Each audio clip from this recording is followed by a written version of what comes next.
श्री हरेराम बाबा कुछ काल के लिए कोटा, राजस्थान में विराजे।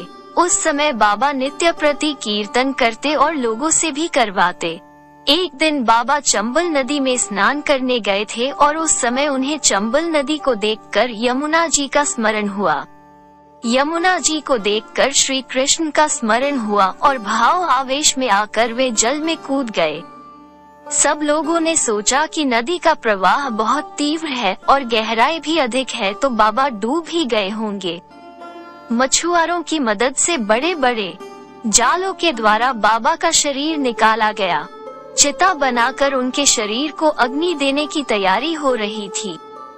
कोटा में ही बाबा के एक शिष्य श्री द्वारिकलाल दुबे जी भजन करते थे, जो पहले न्यायाधीश के पद पर रह चुके थे और बाद में नौकरी त्याग कर अपना सारा समय भजन में ही लगाते थे। उनको श्री रघुनाथ ने भजन करते करते ध्यान में दर्शन देकर कहा, श्री हरेराम बाबा मेरे नित्य धाम में आ गए हैं, पर उनका शरीर अभी कुछ काल संसार में रहना बाकी है। शीघ्र ही उनके शरीर में प्राणों का संचार होगा। लोग उनका अंतिम संस्कार करने जा रहे हैं, अतः तुम जाकर उनके शरीर की रक्षा करो। वे पुलिस लेकर वहां पहुंचे और बाबा के शरीर को अपने घर ले गए।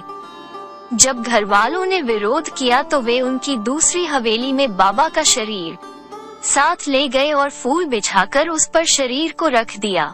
दीपक जलाकर भजन में बैठ गए। लगभग 12 घंटे बाद बाबा महामंत्र का उच्चारण करते हुए उठकर बैठ गए।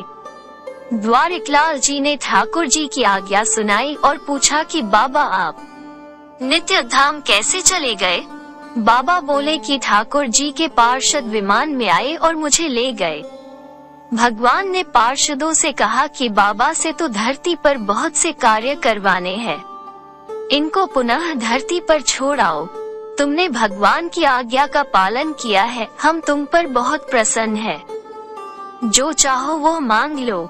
द्वारिकलाल जी ने कहा, बाबा मेरी इच्छा है कि भगवान के दर्शन और कीर्तन करते हुए मेरा शरीर छूटे। बाबा ने कहा, ठीक है, ऐसा ही होगा। जन्माष्टमी के पूर्व पर श्री मथुरेश जी के मंदिर में पैरों में घुंघरू बांधकर कीर्तन करते हुए भगवान का दर्शन करते करते उनके प्राण निकले।